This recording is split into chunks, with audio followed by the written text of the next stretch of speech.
Val Pancakes here, and joining me tonight on the Stackett. Shout out to good dear friend Cold Stone Tim Boston for that one. I have Kit Sackett, and you can find Kit on AEW, in PWP here in the Omaha area, Midwest All-Star Wrestling, American Wrestling Federation, New South Pro Wrestling, and of course, as the Fork Father and Top Gun champion in Magnum Wrestling. Yeah. So please welcome Kit Sackett. Hello. How are you doing tonight? I am fantastic. How are you, good sir? Not too bad. Kind of tired. It was a long weekend, a lot of driving, but overall not too bad. Nice. Well, we will get all up into that later on. But first, I have a very important question for you. Uh-oh. So are you officially a member of the Nasty team? No. Okay. So I have an issue with this because I have wrestled Nasty. I've been in tag teams with Nasty. I have been slapped and punched in the face by Nasty. I have trained with Nasty. And I have never officially been introduced into that team. But others have, who are nowhere near as talented as me. I would just like to point that out. So, I love Nasty Man, but we kind of have a grudge going on right now, and I don't know how to feel about him at the moment. I mean, that's fair. That's fair. That seems really, it seems a little rude of him to not include you in the Nasty team after you have such a history. I know. I'm really upset about it. It's been like years, and a lot of time together. We've gone to different states together, Florida, Alabama, all over the Southeast, and he won't put me in his team. Not even a free t-shirt. I mean, if you could say anything to Nasty Leroy right now, what would you say? To get him to bring you on board. Oh, no, it's past that. I have no interest in being a Nasty team anymore. I'm actually going to fund and found my own group just to destroy the Nasty team. And pretty much, I used to love him, but now I kind of hate him. And it's a blood feud. That's how it has to be from now on. Wow. Yeah. Well, I will say that he has been on the Bald Monkeys Network with Christopher before at an action show.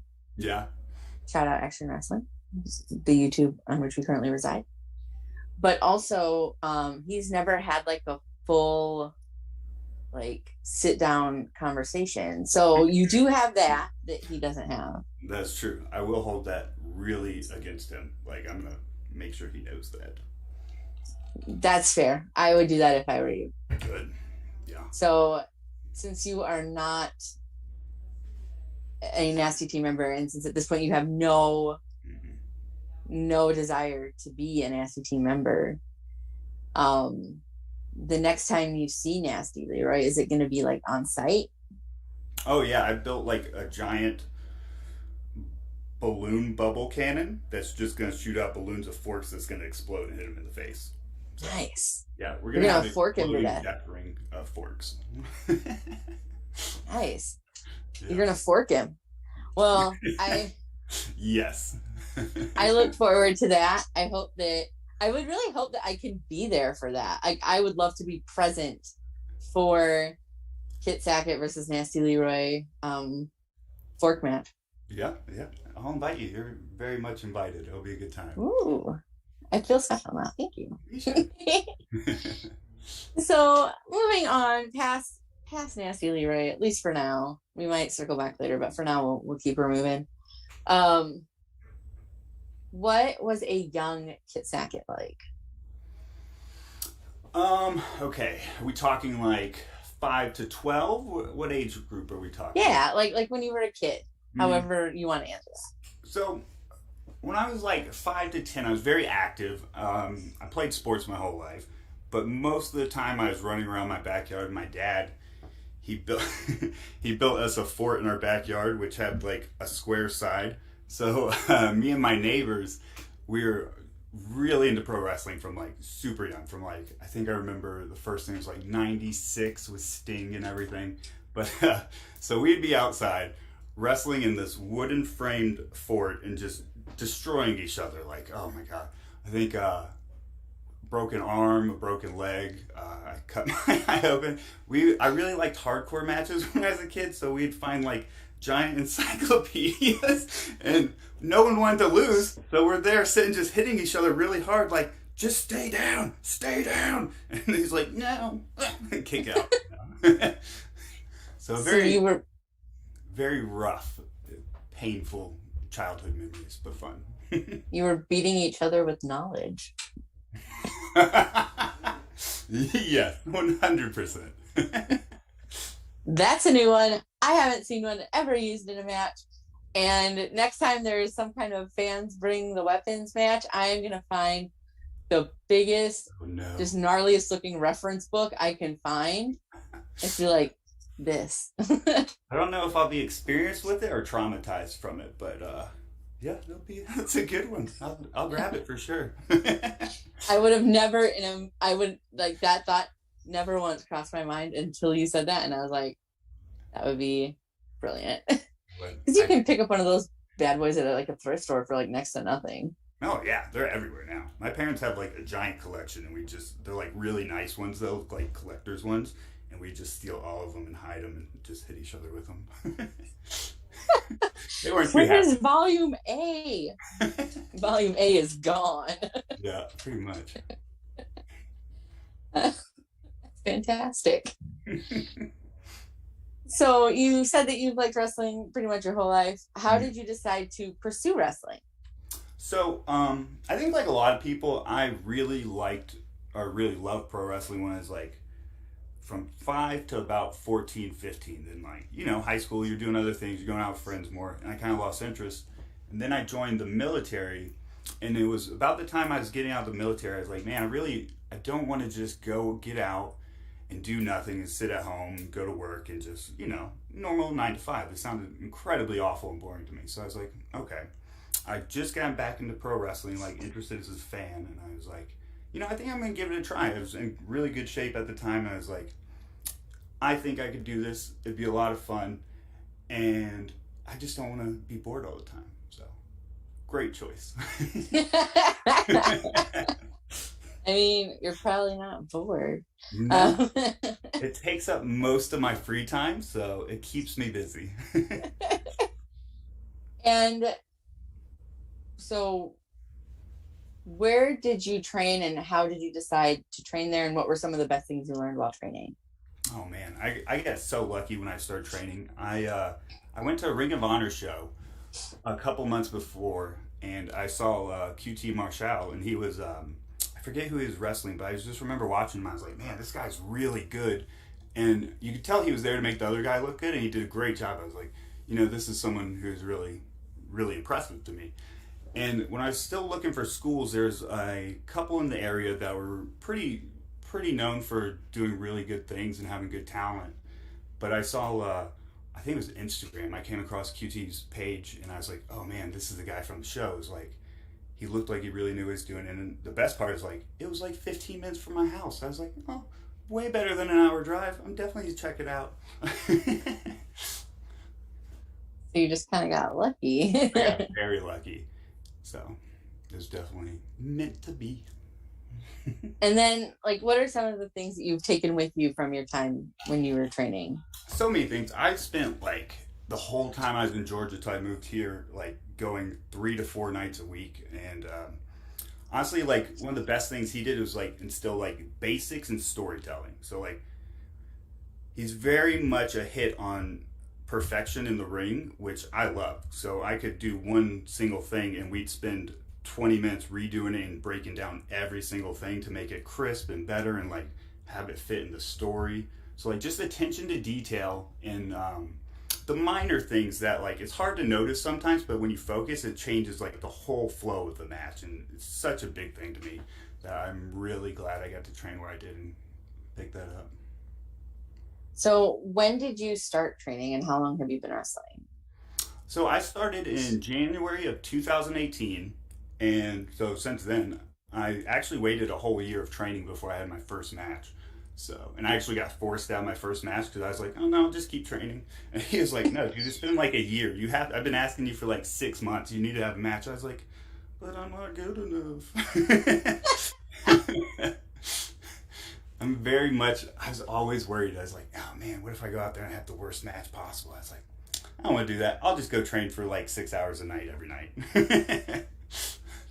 You're just training, no matches, Yeah. no, not in front of other people. I was petrified of it. I was so like, I'm not scared of crowds, but I'm definitely not a person who goes out of my way to like meet new people. And it's just like, maybe it's an insecurity thing, or maybe it's just a, I don't know, me thing. But so I just really was like, I want to get good at professional wrestling before I go out and try to impress a crowd or whatever. So I was very nitpicky on myself, and I still am, but I finally had my first match.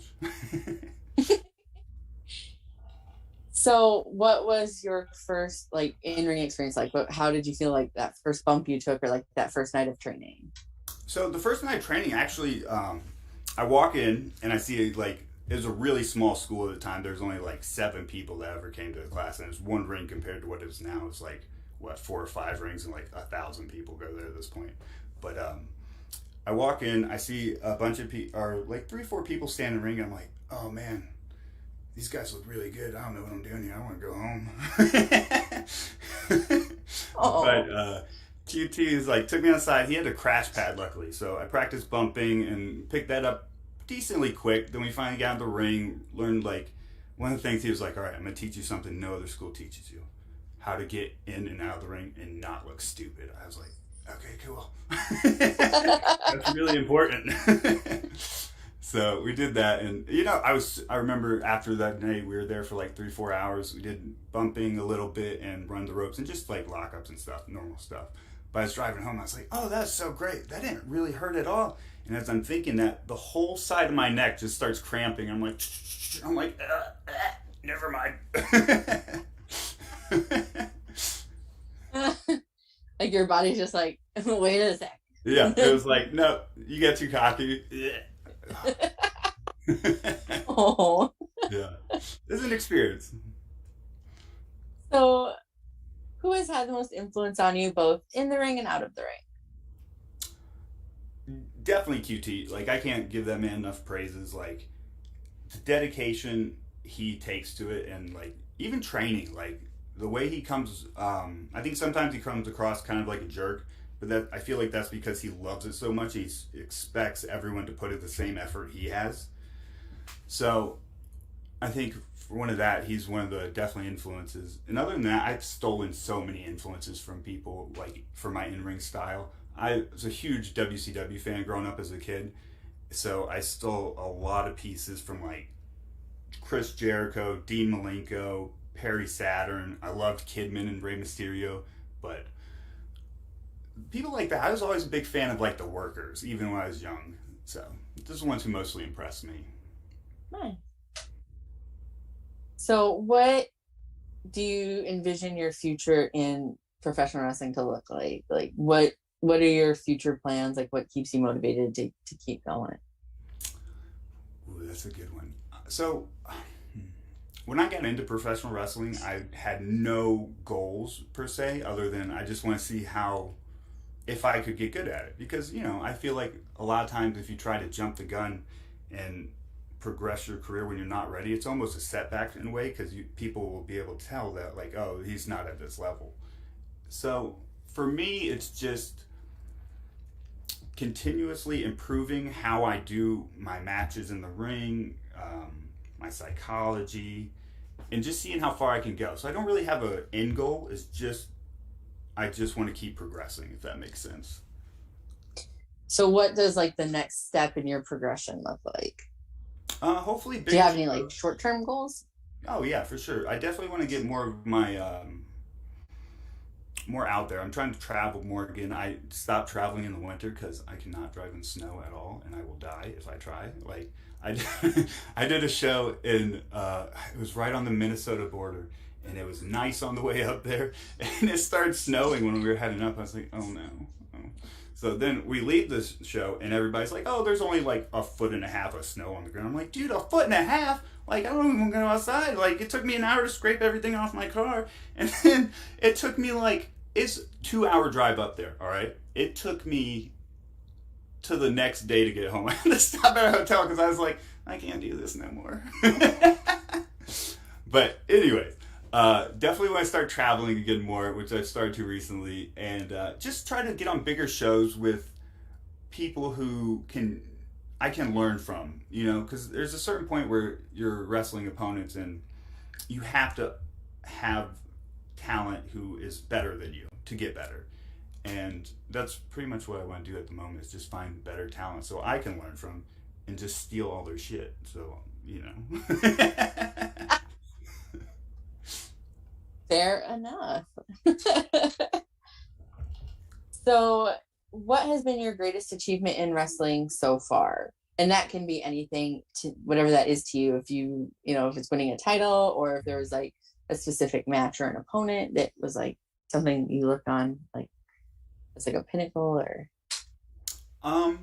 titles and everything are cool, and like it's nice to always have the faith of the promotion when they'll give you a title. But for me, honestly, it's my opponents. I really enjoy when they want to wrestle me and they're looking forward to, like, oh hey man, I've been looking forward to this match for a long time. I'm like, dude, that's so cool that people would actually want to wrestle you and like want to do cool things, and you're like, man, that's like the trust that they're willing to put in you and the faith that you'll have a good match with them and be able to do exciting stuff is always really cool to me.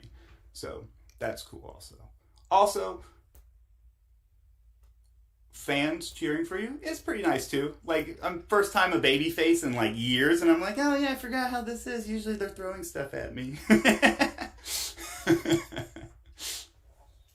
Well, I haven't seen your work too many other places, but I've seen you in Magnum a couple of times, and you seem to have quite a following, at least a small contingent of fans that bring you forks. So I don't think I'm over at Magnum. I literally think they just like me stabbing people with forks because they're psychos.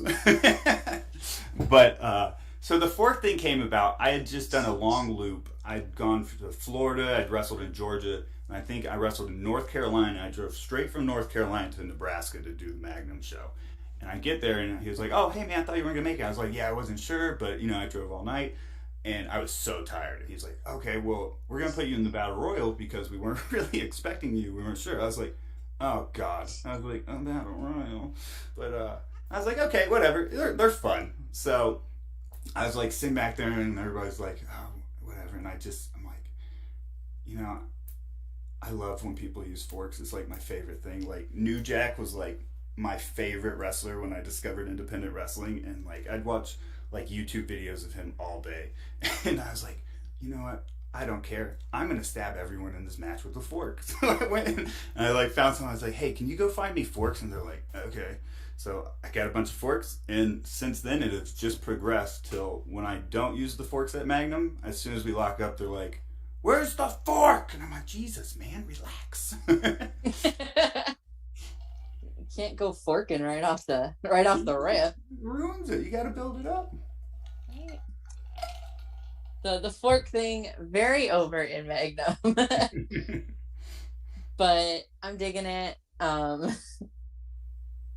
like the forks. I like that you use plastic forks.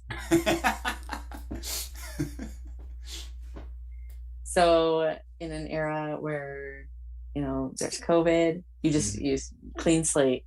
Yeah, I have like at least 3,000 forks in my basement in my room that I have all my wrestling gear in. So Danny got me like 1,000 pack of forks, and I was like, what am I gonna do with this? I was like, okay. And then every time I go to a show, I forget to bring the forks, so I have to stop and buy more forks. So it's just like accumulated to it's like 3,000 forks, and it's like a whole corner of my room in the basement. I'm like, oh my God, this is ridiculous. So hear me out, 500 fork deathmatch. Oh. Ooh. like it. It's intriguing. I mean, put those forks to use. It's a good selling match. Oh, like, for sure. uh, what has been the greatest obstacle that you've overcome in wrestling so far? Self-doubt, definitely self-doubt. I think, especially like anybody doing anything performance-wise, it's hard to get out of your head. Like, for me, it's always like I have a standard I want to uphold in the ring, and if I'm going to reach that or not, or if I'm going to be able to perform to the level everybody expects. And like that's one of the nice things about like gaining more experience and respect in the wrestling world is like people are more reliable on you, or they rely on you more. But the worst part is they expect way more out of you. Like I went up to Minnesota, he was like, "All right, man, you got an hour, do like a 25-minute match." I'm like, "Man, I just drove 8 hours. I'm tired." Like, geez. I was like, okay. But it was a lot of fun because it's a challenge. But definitely self-doubt. Like I'm always like, "Oh, I hope that holds up. I hope everybody enjoyed it. I hope my opponent. I hope the fans." But yeah, self-doubt's definitely the biggest one for me. So if you could go back in time and wrestle yourself like now, but like wrestle yourself for your first match, or go forward in time 5 years and wrestle yourself 5 years from now, which would you pick and why? Oh, definitely 5 years in the future. Then I can steal all my stuff from then and bring it back now, so I don't have to like waste that time figuring more stuff out.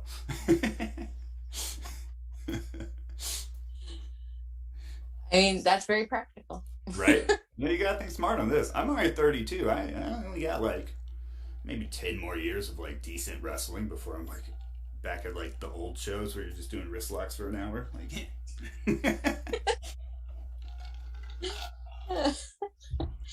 So if you had an action figure of yourself and it was one of the like talking action figures, oh god, what would you want it to say and what accessories would it come with? definitely a fork. Okay, so it would come with an outfit because I bought an outfit off Amazon when I first did the search fork thing, and it is a literal 6 foot tall bodysuit of a fork. So the head's just like a crown. I'm like, oh, that's amazing. It's the best thing ever. I really want to get Donnie to wear it. I was gonna say I haven't seen this yet. No, I haven't pressed it out. I can't convince certain people backstage at Magnum to put it on or let me use it, and it's kind of upsetting. So if you want to help me with that, that would kind of be great. I will try my best to petition certain decision makers. Yes. So that they understand how at least maybe even just in a battle royal. Oh, that'd be so amazing. Like if you're in a battle royal, it's Sackett's fork. Yeah. Like throw a trainee in there. Like, oh, I dig it. But yeah, so definitely it'd have the fork costume, 2 giant forks, and it would be like, "I am Darth Forklord."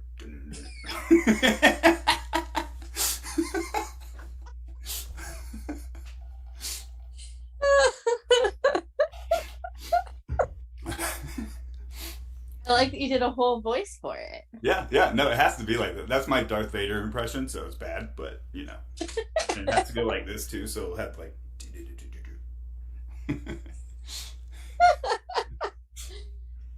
I look forward to the day where we get the giant fork. Yes. Costume in Magnus.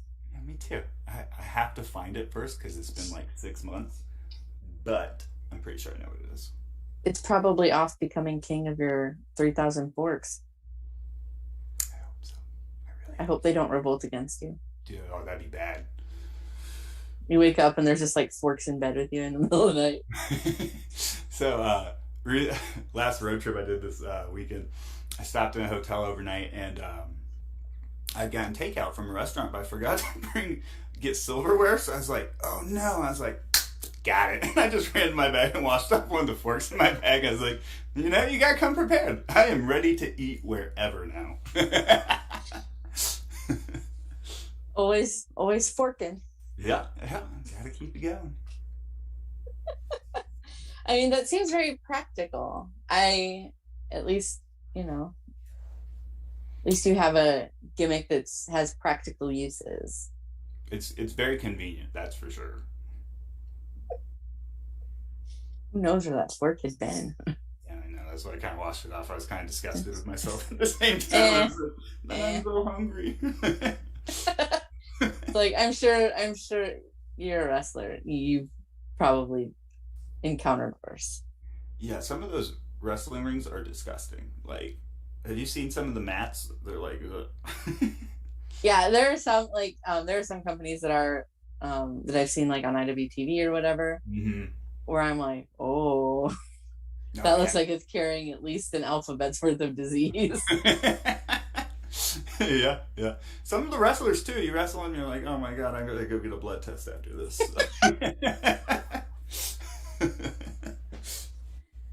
Fair.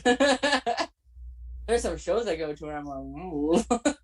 Dude, I'm jealous. You travel so much for shows. Like, oh my god, you're like, you were almost set to be a wrestler because you just already down for the car rides. Well, I'm going out to New Wave Pro Mm. on Saturday with Cold Stone, Oh, okay. and that's I think 8.5 hours. Yeah.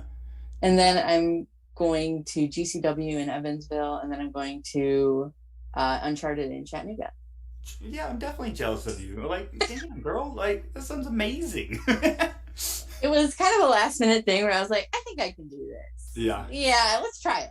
Yeah, not getting any younger. Well, that's the problem with, like, so I was definitely spoiled in Georgia. Like, there's like 35, 40 promotions in Georgia. And, like, you're like, okay, if I want to work every weekend, like, I can booked all the time. Here in Nebraska, you got maybe, what, three? And you have to drive so far to get anywhere. Like, I'm doing 8-hour drives every weekend. I'm like, I can't even double shot because I'm like, I gotta get home on Sunday for work. Oh, yeah, it's definitely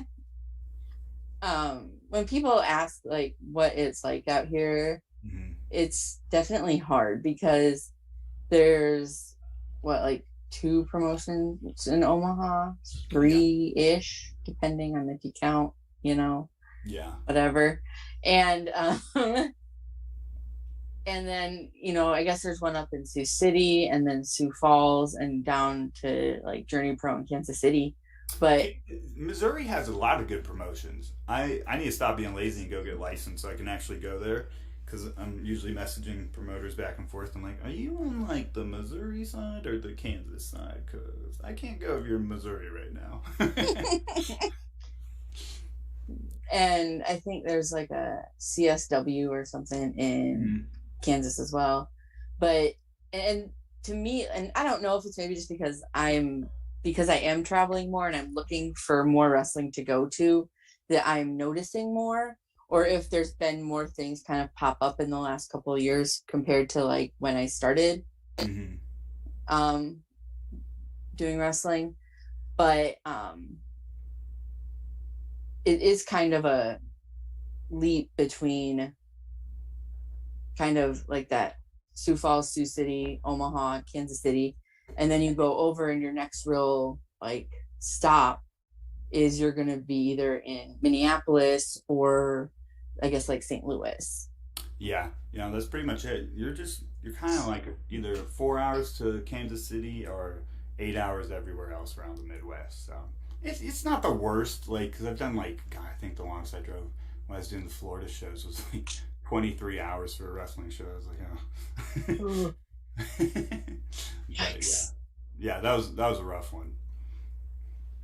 Yeah. So like I think that people that aren't from here don't understand like just that sheer distance of like you're gonna have to drive quite a ways to hit anything else. Mm-hmm. And west of us, I don't think there's anything till you really hit Denver and then maybe Las Vegas.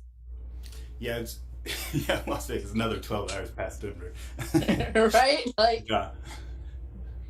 So it's very different than like even just over like in the eastern part of the Midwest where you're looking at like Indiana and Illinois and Ohio. Like it just seems like they have just like you can't like you can throw a rock and hit like 7 different companies. But oh yeah, we're definitely in like kind of a dry zone. But like I was surprised. I guess coming from Georgia, because there's so many promotions, like how few there were out here. But there's actually a decent like amount of talented wrestlers out here for not really. You know, you have Strife with his school, or he did have it, but there's not many training places in Nebraska. But there's some pretty good wrestlers out here for being in such a desert area of wrestling. Yeah, I think that, to what you were saying is a lot of people that are here were trained well, and that there are people here that train well. Maybe not quite at the moment, but the last probably 5 years or so, there's been kind of new talent coming up, and it's cool to see that we can sustain ourselves here, where we're not, having to bring people in from who knows all over the place every month, but also where we can bring people in and it's not like there's somebody for them to wrestle, so it's not just like some one-sided ugly like match. Yeah, absolutely. Yeah, I totally agree. It's really nice that like the fans are kind of great here. Like they're if you don't have a named talent on your show, they'll still come and they'll have a great time because they'll still get to see good wrestling. But then when you do bring in a name, everybody gets to learn from it a lot of times if they're like a good dude or woman, and like they come in, they give great advice, and like so far I have not had a bad experience with anybody that's come in or any of the wrestlers in the Nebraska area, which has been really nice. I like, I've been kicking around here for like almost 10 years now, which is scary that I've done anything for 10 years, but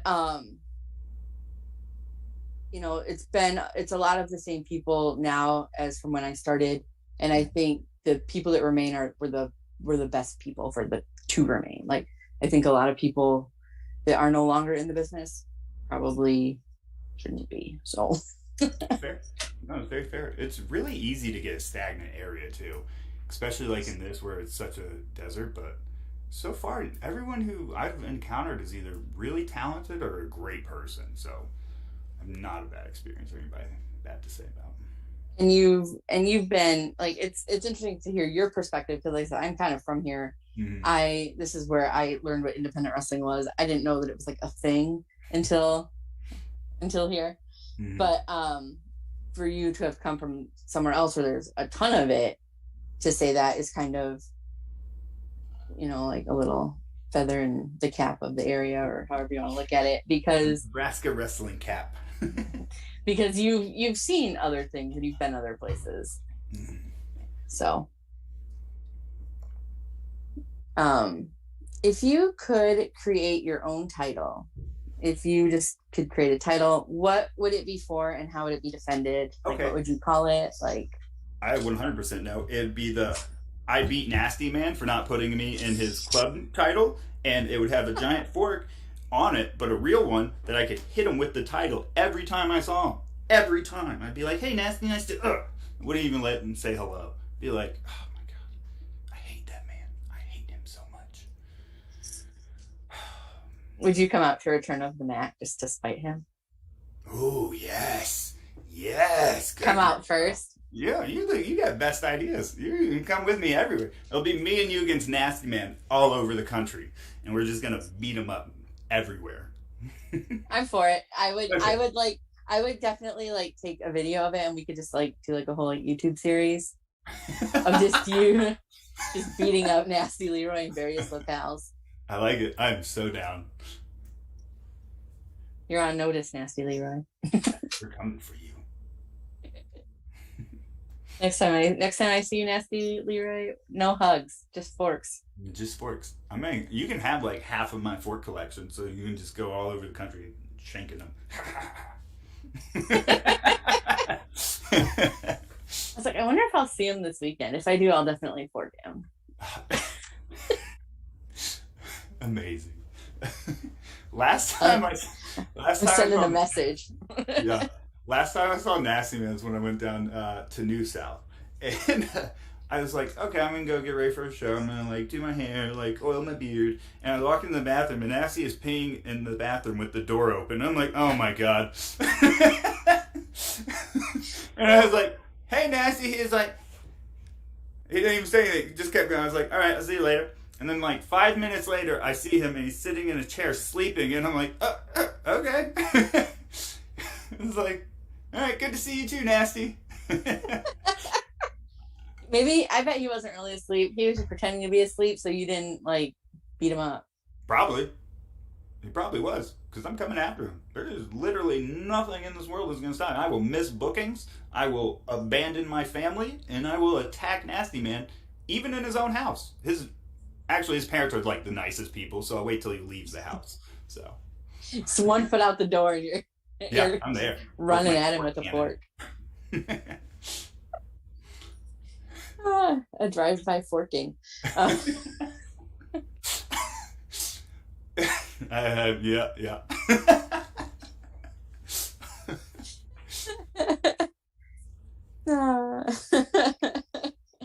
Well,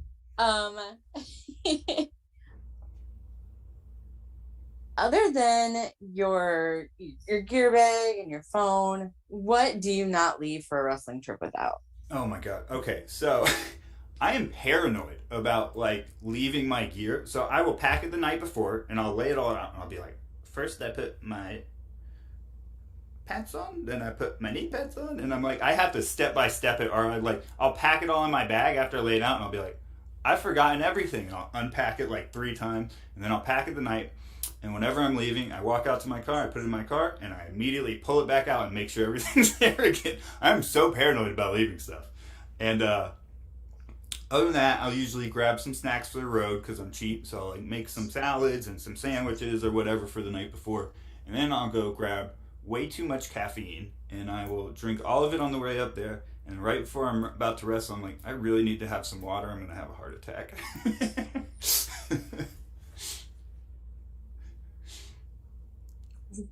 I mean, we could use the deforculator if you do. Oh, that was bad. That was bad. God, that was awful. Yeah. That was like bad, like worse than a bad dad joke. Oh no, that was like grandpa joke who you're like, okay. Oof. That's like it's a groaner.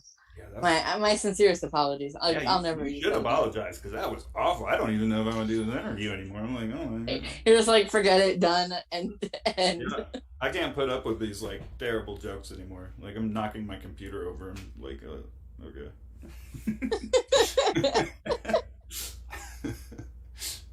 What is the wrestling word that you use most outside of wrestling? Ooh, that's a good one. So,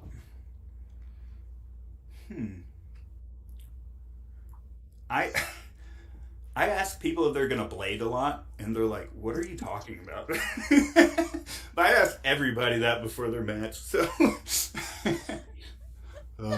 yeah, I'll be at work, and they're like, "All right." And I was like, "Are you gonna blade?" And he's like, "What?" And I was like, "Okay, I'll leave." I have a weird obsession with it. It's like, I don't know. I think it started because, like I said, I was a huge New Jack fan, and I remember watching that interview, and he just slaps his forehead, and it starts bleeding. I was like, what? Like, who does that? Like, oh my god. And so every time like I meet anybody who's like an older wrestler, when that was more common, I just stare at their foreheads the whole time. I'm like, I can see that. I know your secrets. Oh, that's so random. I know, like, right? It like doesn't. That's not one that I get. Yeah. Oh, keep the kayfabe or whatever. I'm just like, yeah, I want to see that head.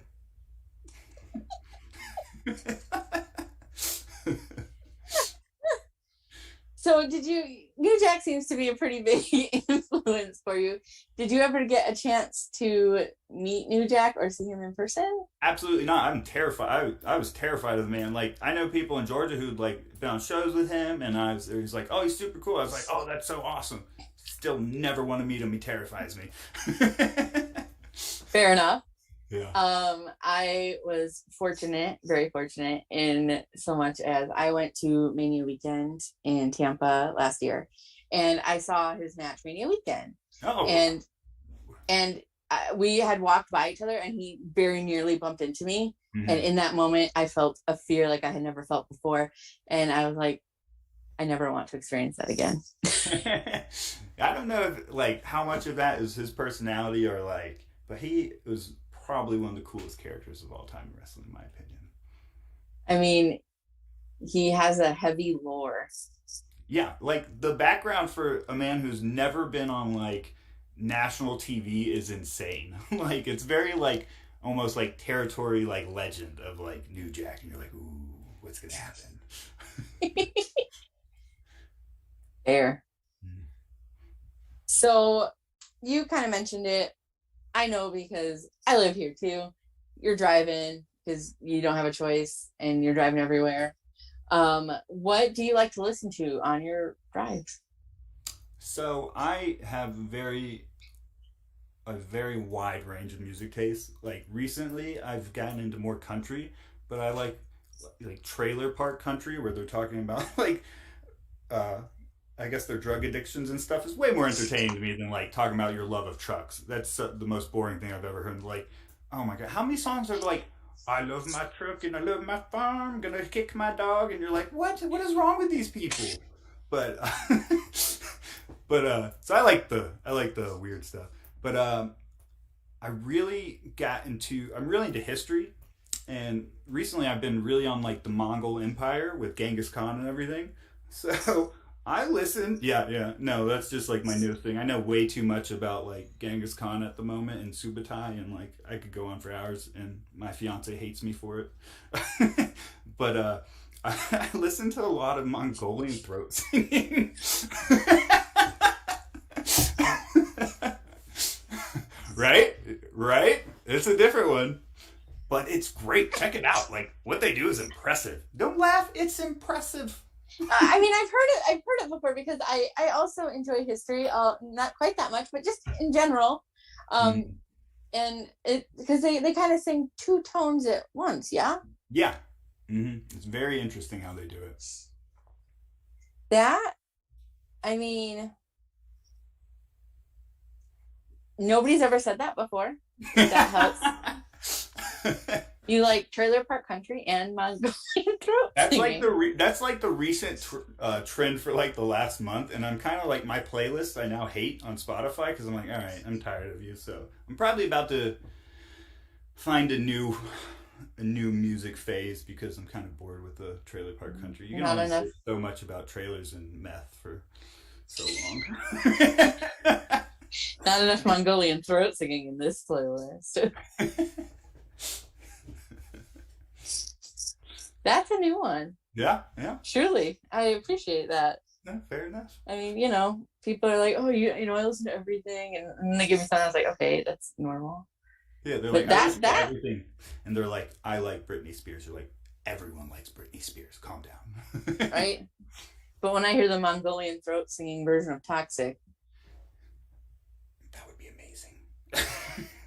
I would like to hear like Mongolian throat singers covering like pop tunes. That seems very interesting to me. That's a good one. I was trying to annoy my coworker today, so I put on this guy. I think his name's Richard Cheese, and he does jazz versions of like metal songs. And I had that going on the stereo all day, and he's like, "Hey man, I can't fire you, but I wish I could."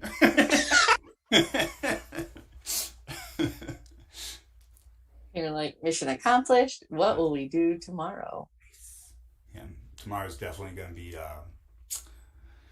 probably going to move on to Tibetan throat singing, which I found a playlist for, and it's actually really scary. Like I was listening to Tibetan throat singing, I was like, man, this is really intense, and I don't know. Yeah, it's not like it's impressive, but at the same time, like there's something about it that's like a little creepy. Yeah, it's super creepy. It's have you seen? There's the new movie Dune. Have you seen the movie Dune? No, Okay, it's really I'm good. sorry. But there's a faction in the movie Dune called the Sardaukar or something, and I found a playlist for him. It was all Tibetan throat singing. The name of the playlist was like the Sardaukar and songs to commit war crimes to. I was like, Jesus Christ! It was really terrifying. I was like, I can't listen to this no more. Yikes. So, is there any other like weird subset of music that you dabble in? No, Do you listen to anything normal? Yeah. Only by myself. I like 80s punk a lot, and other than that, like I really do not mind anything. It just depends on like the time of the year and month, and I'll listen to whatever. Hmm. Hmm. Do you listen to any podcasts or anything, or are you strictly a music guy? I listen to a lot of podcasts. At the moment, I've kind of gone back to just a couple like wrestling podcasts I really like, but that depends too on like I'll just search topics and find like random podcasts about things, and like some of them you listen to, you're like, oh, this is like a diamond in the rough. This is really good, and other ones you're like, who let these people make a podcast and put it out there? You're like, it's awful. It's really like it's a hit or miss finding random ones, but I like it. I think right now I really enjoy actually Freddie Prinze Jr.'s podcast. Have you heard that one? No. He has a wrestling podcast, and I was like, okay, I'll listen to like one episode, and I was like, oh, this is actually pretty good. Hmm. Interesting. Yeah, Interesting. I have weird taste a little bit, but Yeah, I've gathered. But no, I'm weird with podcasts. Like I'll get in, like I like, because I'm a female in my 30s. Clearly, I'm listening to true crime podcasts. What else would I do? It's kind of it's what women in their 30s do, especially single ones that have cats. But it's I listen to those. I like podcasts like about conspiracy theories and stuff. Oh no, do you really? Oh God. I'm Okay. weird. Are we talking about like way out there conspiracies, or like, this isn't too bad? I listened to one yesterday about free energy, and if there's a way to make like free energy where it like the input and the output, like the output exceeds the input, so you get more out of it than you put into it. Okay, that's pretty normal and like interesting actually. That doesn't sound bad. Yeah, no, like I'm not like, I mean, so I listen to some like really goofy ones, but like I understand that they're like really goofy. Okay, so it's not like you're like, oh, this is the truth. Yeah, no. Okay. It's more just like, I've never thought of it before. I listened to one about like J. Edgar Hoover. It was like a multi-part deal. Interesting. That was interesting. It was. My fiance likes a lot of true crime ones. She does. There's this one, I don't know her name, but she does like her makeup as she like tells these like creepy murder stories. I'm like, this is actually really good. I was like, this is a cool podcast. So. Yeah, and then sometimes you do stumble across those, so you're like, the barrier to entry for podcasting is low. You're like, ooh, I really wish your mother didn't buy you that microphone. Right? Like, ooh. But people probably say that about me. I don't know. So is what it is. What are your go-to road snacks? Like I'm a Snackosaurus Rex. I love snacks, and I love hearing about what other people have for snacks. So Kit, Sackett, what are your Kit Snackets? I'm sorry. It's okay. Okay, so I usually go for like nuts because they're supposed to be healthy. So, that. Nobody clipped that. Oh, yeah. Oh my God, no! I love the nuts. What else do I get? I usually try to bring snacks from home, so like whatever I can steal from my cupboard without being yelled at. I'm just like walking out at like 4 a.m. with like a whole armful of things trying to sneak out, and I'll have like chips, I'll have like bottles of water, I'll have Gatorades, and then I also stop at the gas station, and I'm like, I'm gonna get whatever I want, and it's like, it depends, like donuts sometimes, and then I get to the show, I'm like, I should not eat so much on the road. They're like, how I was planning on doing that moonsault? That's now gonna be just a kick to the stomach. But not my stomach. No. Your stomach. So, when you travel, like, who are you traveling with? Like, who are your like road buddies? So I think one of the issues with me also being from Georgia is like I've made actually really good friends here in Nebraska in the wrestling scene, but I think a lot of the ones I've made good friends with are newer in their career. So we're trying to do different shows and different types of shows. So I usually end up writing by myself, which is the most boring 8 hours of my existence. And like, oh man, it's rough sometimes. But I don't mind it usually until like I'm driving back from the shows and I get like super tired immediately after the show ends. Cause I'm like, I hype myself so much to wrestle that after I'm just like, okay, I'm ready to go to sleep. But most of the time it's just me in the car. Like I've started doing a couple more shows with people where I'm riding with, but the carload's kind of changed. So no riding buddy at the moment. Aww. It's sad. I have no friends. Aww. So what are some of your like what is like some of your favorite places to wrestle? Ooh, I've wrestled in a lot of places since moving here, and I've only gone back a couple times. Minnesota's really nice. Like the crowd's always great. I really do like Omaha because it's such like a small night like tight knit like crowd. They're always like super excited when they know the people. And that's fun. Georgia, I don't. It was probably because I was just starting off and awful in the ring. But those crowds did not like me at all. They were like, God, not this guy again. I'm like, hey guys, I hate you too. So it's okay. That was the easiest part about like being a heel in Georgia is because we both hated each other and didn't want to look at each other. So everywhere else except Georgia, I love wrestling. Home state, hate those people. Worst people ever. They don't love me and I hold it against them really, really hard. I mean, that's a choice, considering right now we are live on the Action Wrestling YouTube. Well, so Georgia, oh my God, I love Georgia. Like, I can't wait to go back. Like, I miss those people so much. I mean, take away from that what you want. I hate them. Who has been some of your favorite opponents over the years, either in Georgia or here or somewhere in between? Like if you were to tell somebody to find like, 3 matches for Kit Sackett, who would you say against? Like so in Omaha, I really like wrestling Jameson McGregor. One, because I can hit him as hard as I want and I don't feel bad about it at all. And fair. Yeah, it's understandable once you know him.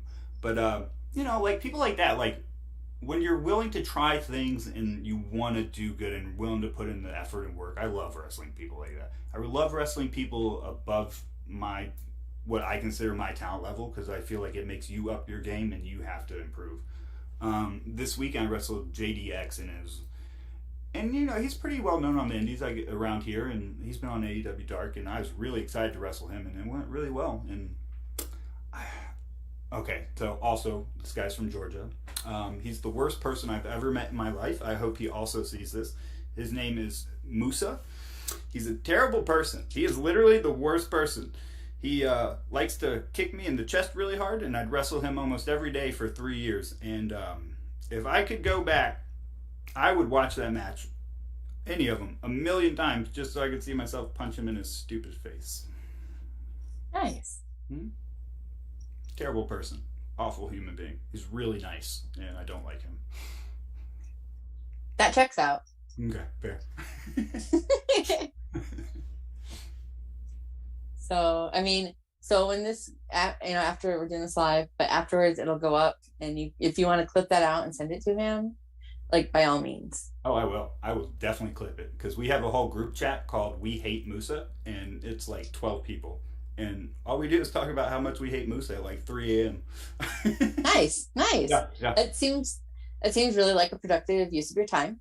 And I hope that he knows how you feel about him. Oh, he does. He definitely does. I tell him every chance I get. That's fair. You sometimes just have to remind people where they stand. Yeah. Like he'll come up and be like, give me a hug and be like super excited to see me. I'm like, oh, it's nice to see you, Musa. I hate you. and then he'll get sad, and it makes my day. His sorrow is like, it's the best part of my life.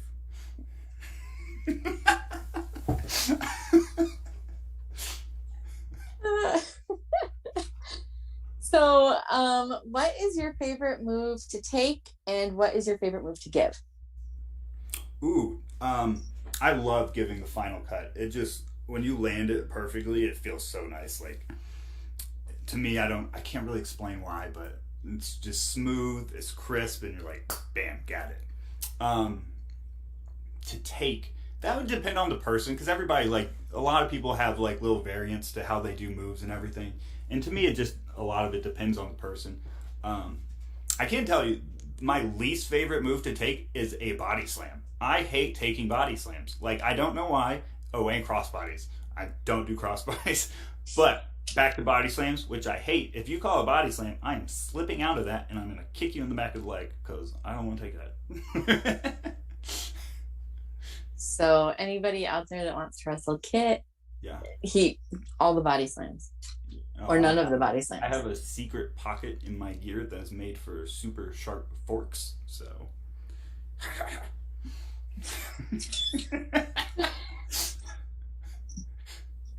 Like a fork holster, almost. Oh my god! Okay, that one's good. I'm gonna get that one. That was a good one. I'll give you that. Thanks. So, do you have any pre-match rituals? Anything that you do, before every match? Yeah. Usually I like to just bake stuff, stretch, drink some water. I have to have gum. If I don't wrestle with gum, I feel so out. I don't know. It's just so out of place. But also, I chomp my gum like a madman in the ring. So I've like washing myself, and I'm like, geez, I look ridiculous. But I need the gum, so I'm still gonna bring the gum, and I'm gonna as much as I have to. But other than that, I just really, for me to get in to wrestle how I like to wrestle, and get in the mode, I pace a million times, and I just like try to psych myself up to be able to perform at the level and how I like to perform. What's your go-to gum? Oh, whatever anybody else has, because I forget mine in the car every time. The worst is when they give you like the long stick gum, and it's like kind of soggy, and you're like chewing, and it's like falling apart in your mouth mid-match, and you're like, where do I put it?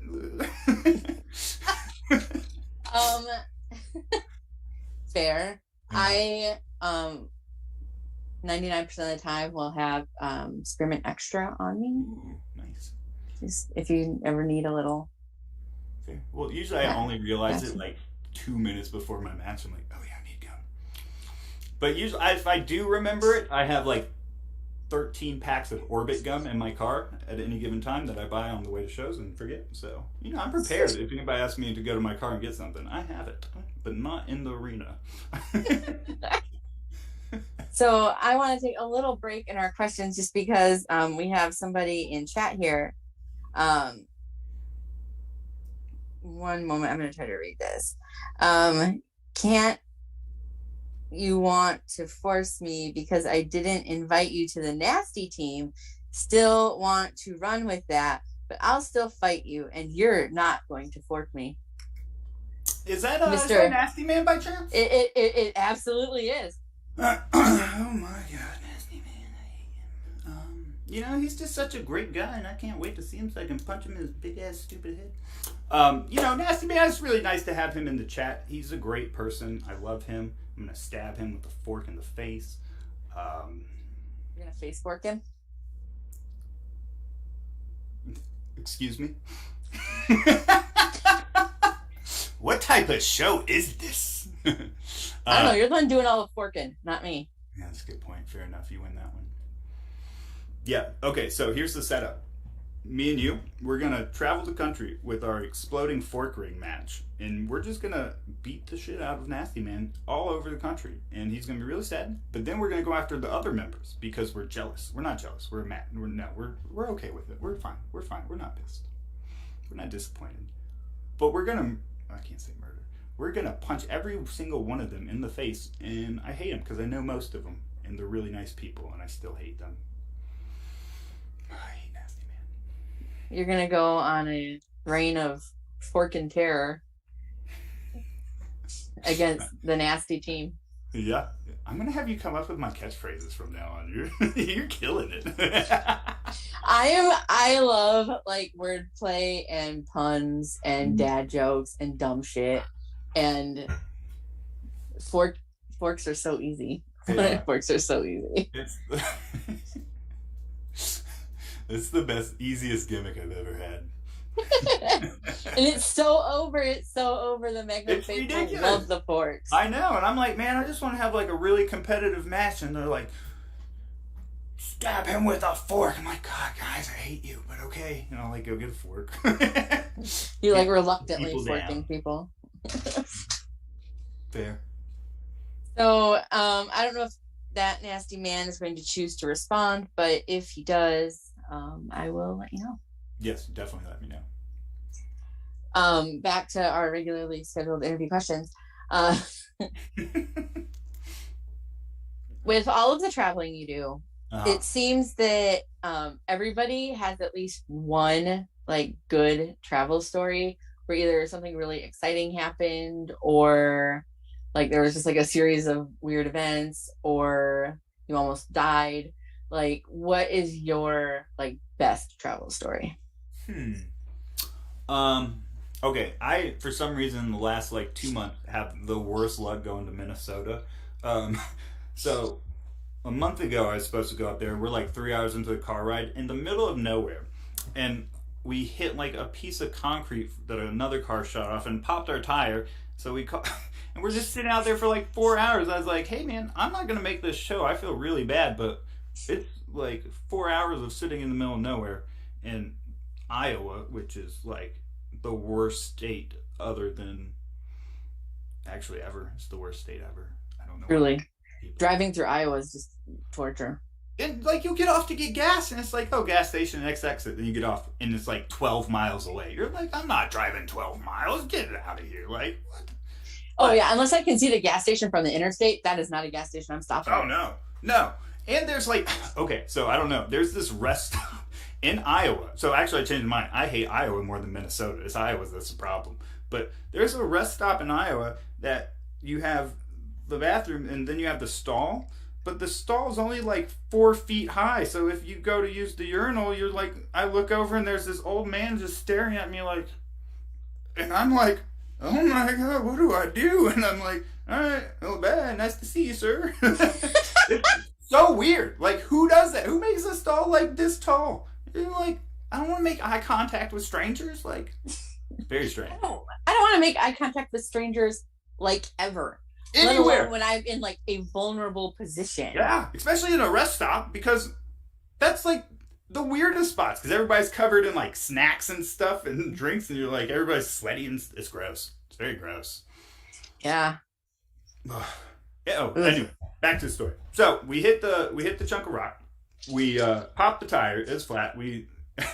I was super tired, so I'm like on the side of the highway napping in the passenger seat, and I wake up to this very large police officer. He's like, "What are you doing?" I was like, "Oh my God!" It's like he scared me. I was like, "I don't have drugs." He's like, "What?" I was like, "Nothing." I was like, he's gonna think I'm a crackhead sitting on the side of the road. Anyways, he's like, "Do you know how to change a tire?" I was like, "Yeah, but I don't want to." He's like, "Well, it takes forever for roadside assistance, so you're going to have to." I was like, okay. So I start changing my tire, and this guy's just staring at me awkwardly the whole time. So I'm like half doing it, and I'm like, okay. And I'm like changing. I'm like, what are you? Leave me alone. Like, is he going to hit you with a tire iron? Like, what the shit? I was like, maybe he's like seeing what I'm doing. I don't know. But anyways, we get the tire on. He was really nice. And he pointed us out to this nearest town, which was also like 8 miles on this little spare tire. So I drive another 8 miles to this town. There is a mechanic shop, and we're like, hey, do you have a spare tire? And he's like, okay. He goes in, looks, and he comes back, and he's like kind of dragging me, and he's like, this poor man has one hand and like a weird hook. And I'm like, oh, this is kind of terrifying. This is like a horror movie. And I was super great guy. Like, he gave us a refurbished tire that had been refurbished twice and had like 2 plugs in it. He was like, I'm going to give this to you for free because this tire is not going to save you. I was like, oh God. So it ended up being like a 16-hour travel day for a 7-hour drive, and that was pretty bad. Oof. It was pretty rough. And then 2 days ago, or Friday, when I was leaving Saturday for Minnesota again, I hit a possum. A possum, like a giant steroided up possum that was huge. Runs out, it was coming back from the gym late, and it comes in, and I runs in the road, and I hit it, and I was like, okay, it's a possum. Like, I feel bad for the possum, like, because I don't try to hit animals, I like swerve and stuff. But I hit it, and I felt really bad. And then all of a sudden I start hearing a sound. I'm like, oh my God, did I pop my tire on a stupid ass possum? And I'm like, you gotta be kidding me. I gotta go to Minnesota in like 6 hours. I gotta leave. And I pull over, and luckily I look at the tire. I'm like, oh, okay, the tire's cool. I was like, I wonder what. And I look closely. I'm like, my whole front end is broken off. And like the inside wheelbase is scratched. And I was like, oh no, this got way worse. So what I did is I convinced my lovely fiance. I was like, hey, you know what sounds really great? She's like, what? I was like, we should go to a fair. She's like, a fair? I was like, yeah, we should go to a fair. She's like, oh, I love fairs. That sounds great. When is it? I was like, tomorrow. She's like, okay. How long is it going to take to get there? I was like, 8 hours. She's like, what are you talking about? I was like, think of all the great road trips we'll see. It'll be an amazing fair. And, she was like, oh my God. So I convinced, she went with me. Bless her heart, she went with me. She enjoyed it. We listened to not Mongolian throat singing. She refused. And, we tried to go to, like, Mall America and see some sights. Because, like, that's the cool part is, like, getting to see some, like, neat parts in the country you otherwise wouldn't see doing unless you do those types of trips in, like, cool places. Unfortunately, it was Sunday and most of those were closed, so she was not happy. But it was still a fun trip. Did you at least get her a funnel cake? Yeah, she did. She got a funnel cake, but she didn't save me any because I was wrestling, and I was like watching her out of the corner of my eye eat funnel cake. And I was like, oh, you mean terrible. I mean, you made her come with you. I did. I felt really bad. So I think that her eating the funnel cake is the least you could let her have. Yeah, but she could have like got me one too. I would pay for it. Funnel cake is delicious, and it should be shared with friends. Funnel cake is delicious, and you should eat it all yourself like a goblin. I can't disagree because if I was in her position, I would have done the exact same thing.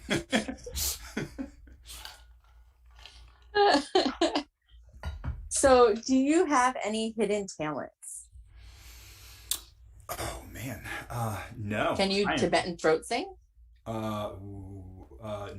I tried, and I was told if I sing, I love going to karaoke nights at like bars and places, but I think I tried it once, and they literally threw me off the stage in like 20 seconds because they thought I was being a dick, but I was literally just trying to sing, and I'm really bad.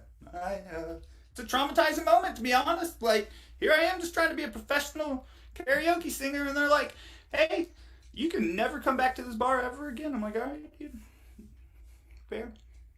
Oh. Yeah, I know. It hurt my feelings really bad.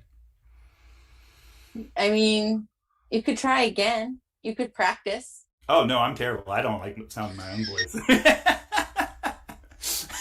It's awful.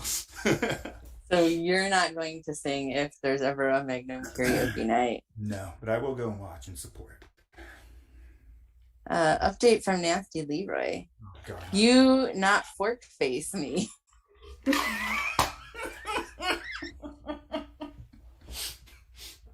Oh, man. I don't even know where to go from there. All right. You're right. I have not. Yet. Yeah, yet.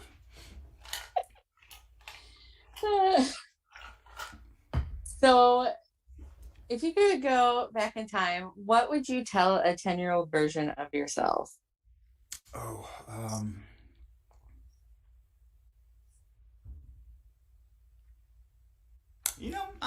I'm pretty content with everything I've done. I like trying new things. I've been pretty good about it. The only thing I would tell myself is learn to read, because I am dumb, Val. I am really dumb. I can barely read, and it's a problem in life. Like, I get lost. I have to use GPS to go to work, and I go there every day, and it's awful. So yeah, probably read more books. I listen to books on tape. I love books, but I have to figure out, and I can't read the tape, so I just have to plug it in. Hope it's a good one. Hmm. Interesting. Yeah. No, but I love reading. I would probably say study more, because I did not study at all in school. Like, I have attention like problems still, and I don't know if it's attention problems or like I'm just an asshole. But like, as soon as like people start talking and I'm not interested, I zone out without meaning to. But I answer questions, so they're like, "Oh," and I'm like, "Yeah, that's awesome." And like 5 minutes later, I'm like, "I have no idea what they said, so I hope it wasn't important."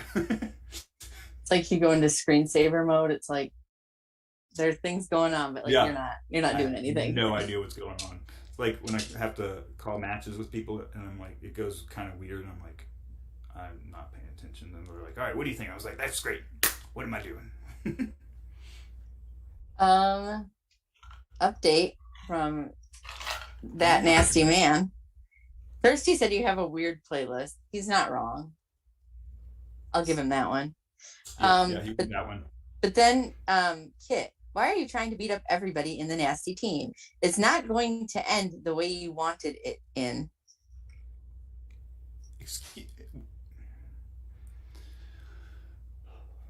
I hate him so much, Val. Like, he's the worst person in the world.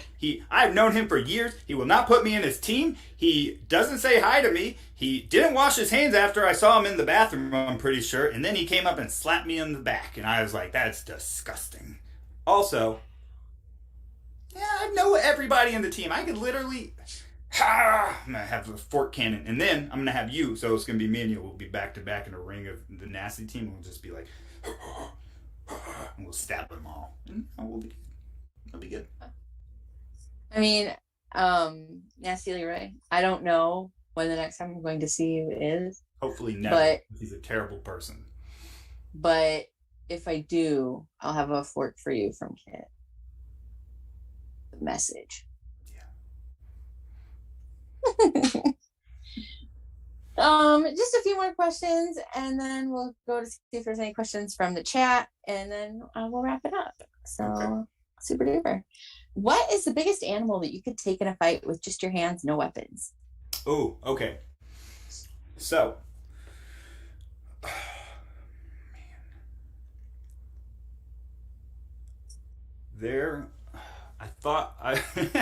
okay. So all right, I've realized my mistake in thinking in this, but for a long time I was convinced, and I was very convinced, like, I wanted to fight a wolf. Like, I was dead set on fighting a wolf. And I'm not talking like I was a child. I was like 22, and I was still like, yeah, I could beat a wolf. So now I don't think I could fight a wolf. They're kind of big and scary. And actually, I was in the woods in Northern California. We were doing some hiking.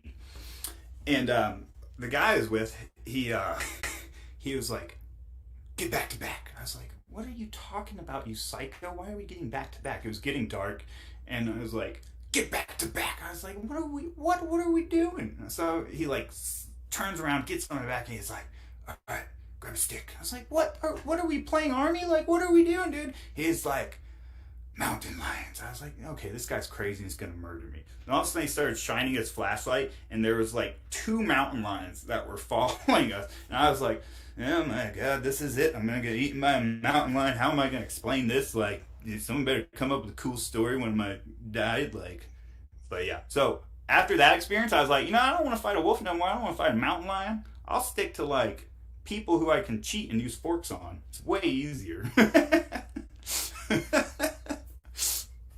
So you think the biggest animal that you could take in a fight with just your hands? Mm-hmm. Just your hands.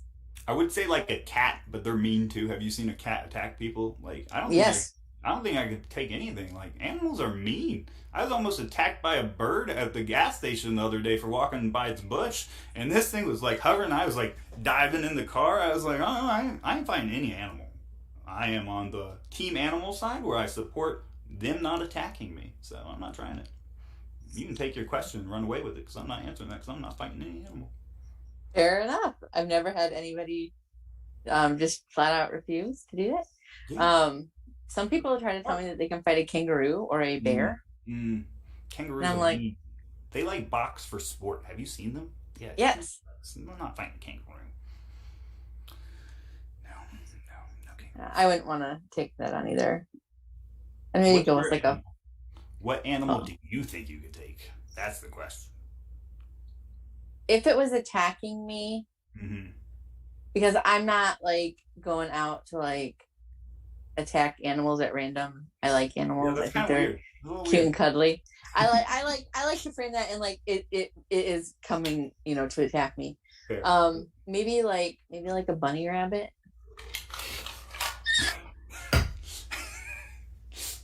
Why is a bunny rabbit attacking you? What did you do? I don't know. That is not a question I can answer. But okay. I feel like if a bunny rabbit were attacking me, I could maybe at least take it and like fling it and hopefully get to safety. I mean, it could absolutely outrun me. Do not get me wrong. I just think that I'm much larger than a bunny rabbit. So you're just gonna brute force murder this poor bunny. If it was attacking me, potentially. Oh my god, you're crazy. I didn't know how crazy you are. I've known you for like a year now. Like, you're insane. Just you wait. Again, only if it is attacking me first. I'm not gonna go out there. If you give me the option to like, if you said here's a bunny rabbit, I would be like, oh, thank you, and I would hold it and pet it and make it love me. But in the back of your mind, you're like, I hope you bite me so I can throw you so hard. No, never. I hope it doesn't come to that. Yeah, hopefully not, because that'd be terrifying. Bunnies are right. Right, I've seen Monty Python and the Quest for the Holy Grail. I know how vicious they can be. Yeah, fair. How do you take your pancakes? Toppings, inclusions. I like lots of way too much syrup and whipped cream. I don't like chocolate in my pancakes. I don't like fruit. Like, it throws it off to me. Maybe some nuts on there, but just pretty simple. Like, you don't want to over stimulate the senses on something that's so good already. Good answer. Thank you. I appreciate that. So now I have a somewhat important question. I'm going to paint you a picture. I'm going to set a stage for you. So if you just want to like go on the little ride with me. Okay. So you go to the store and you're like kind of hungry and you want something sweet and you're like zipping down the aisles and you zip into like the cookie aisle and you're like, cookies are great. I love cookies. I want cookies. But you don't want like chocolate chip cookies or oatmeal raisin or peanut butter. You decide you want to go for America's favorite cookie, which is indeed the Oreo. So you go to the Oreo section and, there's like all the different flavors of Oreos. And you're like, no. I just want a chocolate cookie with a white cream center. Like, no fancy flavors. But you still have options, right? Because you can get like the thin Oreos. Okay. With like the thin. Or you can get like just a regular OG standard Oreo. You can get like a double stuffed Oreo with the double stuff, or you can get like a mega stuffed Oreo with like so much stuff. So like, what are you picking?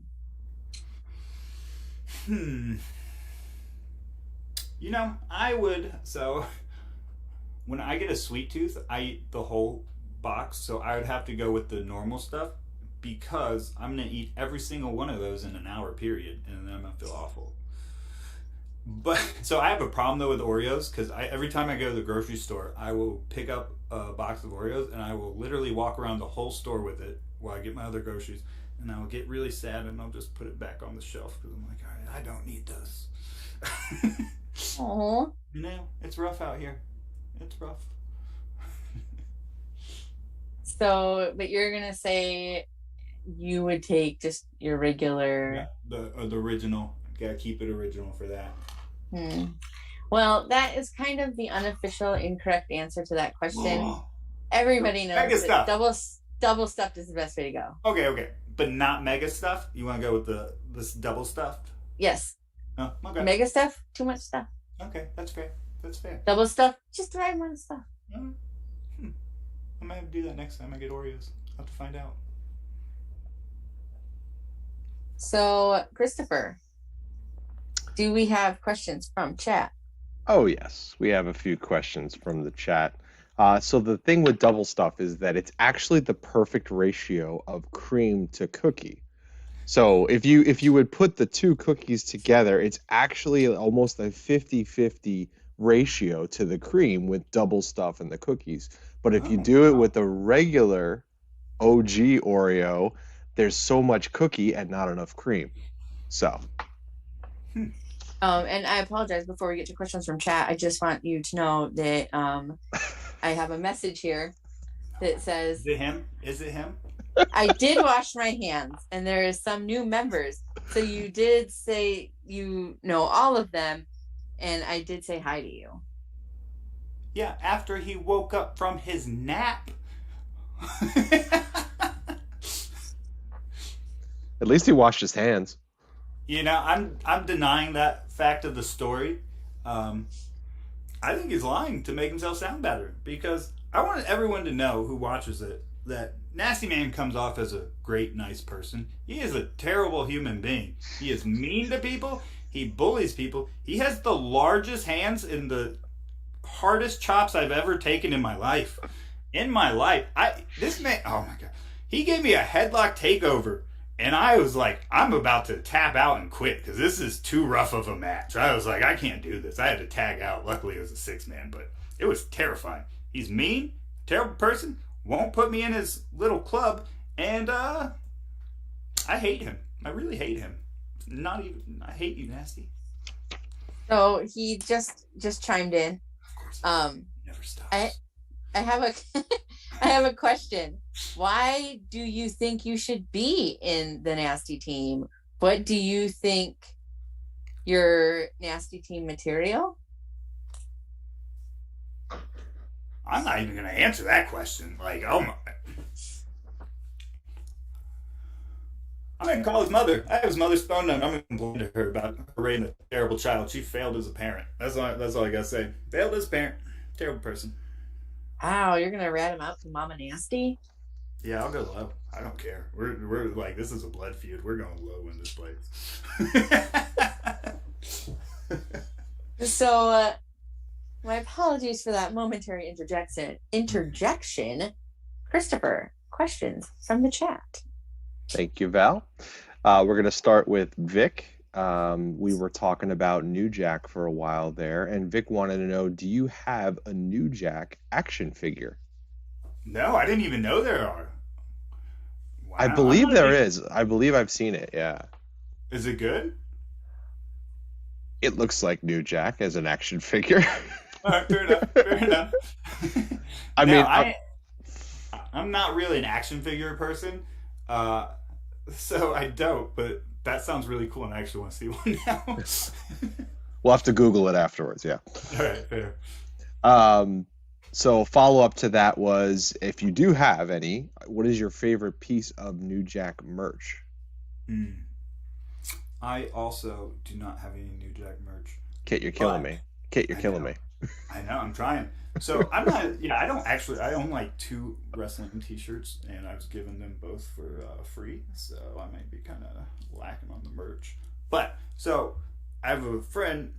His name's Charlie Ramone, and he has the coolest vintage wrestling T-shirts I've ever seen in my life. I have no idea where. I think he found them off Instagram, but it's like all 80s and 90s and early 2000s, and he had a really cool New Jack one I was very jealous of.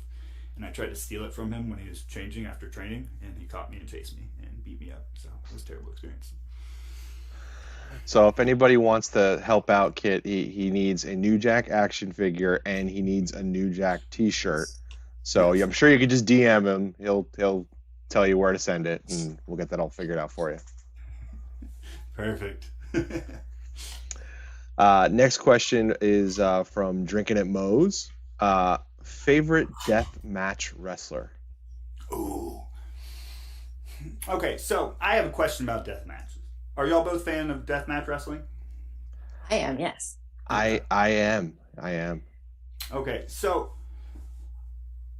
I feel like a lot of stuff nowadays gets labeled as death matches when it's a hardcore matches. Like it's a weird difference. I feel like that's kind of like slipping on that line of like what's hardcore and what's death match.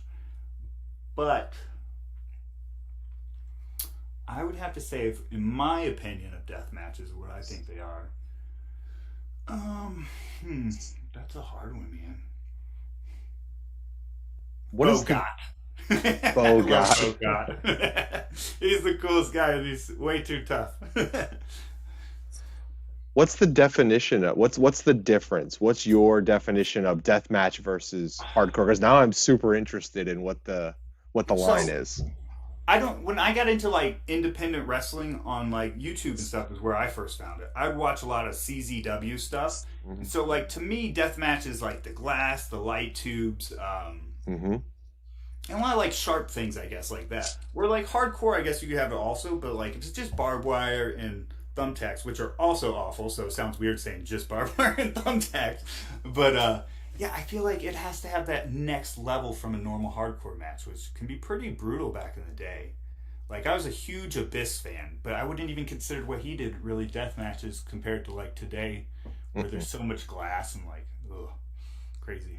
Yeah, when I think death match, I think the pit, I think ICW, I think all the apparatuses that they're building with the light tubes and you know, that to me is death match. I agree. A hardcore seems to be like, okay, there might be a trash can, there might be a chair, thumbtacks maybe if it's starting to get really crazy. Like that's probably somewhere around the hardcore area versus death match, which you might be right. It involves something that's sharp and will cut you. Yeah, that's kind of usually along the lines I think of, but I agree. I will concur with that. I think that like you were saying, like, you know, of course, trash cans, chairs, you know, kendo sticks, if you want to get into like, you know, thumbtacks and barbed wire, those are hardcore. And like, those are things that you would have seen on WWE in the Attitude Era, right? Yeah, 100%. But when you start graduating to like light tubes or like fuckery boards, that to me is death match. I agree. I like death matches. I usually don't go out of my way to watch like full shows of death matches. I watch clips. It's just not my style, like per se. I really enjoy it. But especially like when I'm trying to like pick things up, it's not my go-to.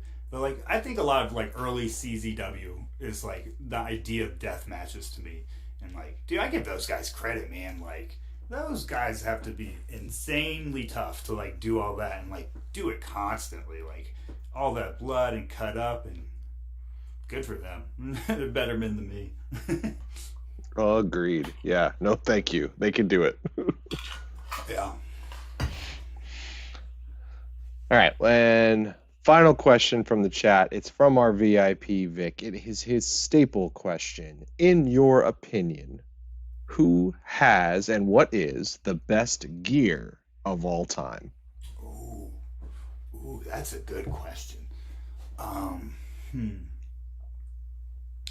maybe. Okay, so.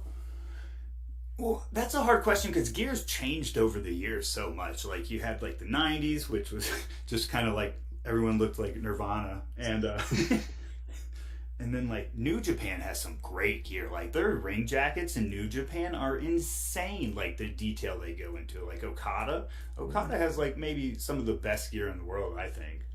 But then I think that depends on your flavor too. Like because you can go the opposite way and say like the Road Warriors because they just look badass, like in the spikes and everything. So, but in my opinion, I would say Okada probably has the coolest gear in the world. Awesome. Nice. Well, that was questions from chat. Thank you, chat, for asking those questions. Kit, thank you for answering those questions. And Val, back to you. Well, wouldn't you know? before we wrap it up here, we Oh have my a little God. Not hitting. a little message for you here. Remember how David Ali said something about Mama Nasty? Don't be like David Ali, gotten at the Nightmare Factory and is going to. Wait. I said I loved his parents and they were great people.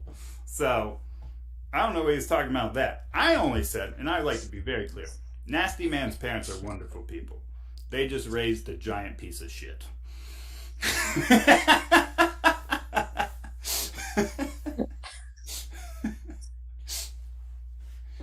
Fair enough. Yeah. And on that note, what are your upcoming shows? Ooh, I would have to check my calendar. I know. Oh man, dude, okay. I was very picky for a long time on bookings about where, but I have wrestled at 2 fairs this month. For some reason, Friday I am wrestling at a haunted house in the middle of summer. I'm not sure why, but I'm gonna be there and it's gonna be fun. Saturday I also have a show in Omaha, and upcoming other than that I'd have to look at my schedule because I write it all down because I don't pay attention. I will tell you that I went to the haunted house show last year. Mm. It is, at least last year, it was like, just like, and I mean this in the best way. Yeah, let's hear it. The white trashiest thing I've ever seen. It's so awful. Oh wait, we're being there tomorrow. Never mind. It's a great show, and everybody should come out to it in the Omaha and Iowa area. You have the haunted house. There's fireworks. There were like bands playing last year. Mm-hmm. There's wrestling. Like, you're in the country in middle of nowhere, Iowa, I believe. It was an experience that I'm very happy that I get to do again. So I will be there. I may or may not be trying my hand at commentary again. Ooh, so nice. That'll be terrifying for me. Do you like doing commentary? I've only done it twice. Mm-hmm. I don't think I am particularly good at it. I don't really know the names of moves. Okay. And so I think that makes it hard. Like, I know some moves, but like I know what a suplex looks like, right? Yeah. But I don't know like what kind of suplex it is. Like, okay. Like I can't specify. Yeah. I think it's like anything though. You're just telling a story. So you have like the color who does the adds the flair to it, and you can definitely do that. You don't need to know like the moves and stuff because the moves are just the details. It's all about bringing the story up. You have to play by play. So yeah, it should be interesting. Thank you. We'll see what happens. It should be a fun time. I think so. And then where can people find you? Twitter, Instagram, Facebook, Twitch, OnlyFans, TikTok, merch store, plug everything. That was a lot of lists. Jesus, I only have Instagram and Twitter at the moment, and they're both just at Kit Sackett. I am awful at social media. I spend way too much time looking at it for how much I post because I don't take pictures. But if I do, it would be great. Sure. Yeah, sorry. That was bad blood. I got nothing. Well, thank you so much for hanging out with me tonight. Thank you, chat. I guess I'm going to say thank you to Nasty Leroy. Kit tells me not to say thank you, so I guess fuck you, Nasty Leroy. Yeah, that's how it goes. Maybe fork you, Nasty Leroy. Thank you once again for hanging out with me tonight, Kit. This was a good time. I always like when I get to interview people from my area, so it makes me very happy. Yeah, thank you for having me. Thank you, Kit. Thank you, chat. This has been Val Pancakes and the Fork Daddy, Kit Sackett. Please follow him on Instagram and Twitter. And be sure to tune in next week. Same stack time, same stack place, where I have the president of wrestling, Mr. Phil Stamper. So Thank you once again, Kit, and thank you, chat, and have a good evening. Yeah, thank you.